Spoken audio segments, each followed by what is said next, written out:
Hello everyone. आज हम part 3 को दो इम्पोर्टेंट आर्टिकल्स पढ़ेंगे, आर्टिकल 12, आर्टिकल 13। अब इसी समझेंगे कि आर्टिकल 12 और आर्टिकल 13 होता क्या है। ये डायरेक्टली फंडामेंटल राइट्स के टाइप नहीं माने जाते, बट फंडामेंटल राइट्स को समझने के लिए बहुत इम्पोर्टेंट है। अब हम देखेंगे आर्टिकल 12 होता क्या है। राज्य की परिभाषा मतलब कि definition of state.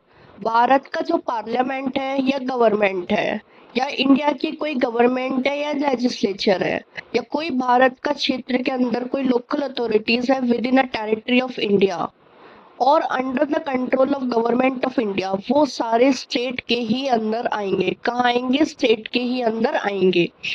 In English, the state include government and parliament of India and the legislature of each of the state and the local authorities within a territory of India and the under control of government of India.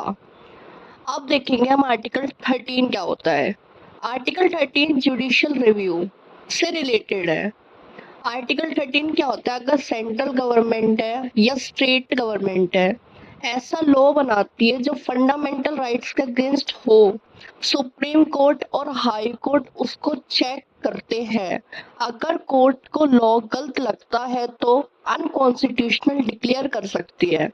The Indian constitution deals with the law of inconsistent with your abetting fundamental rights.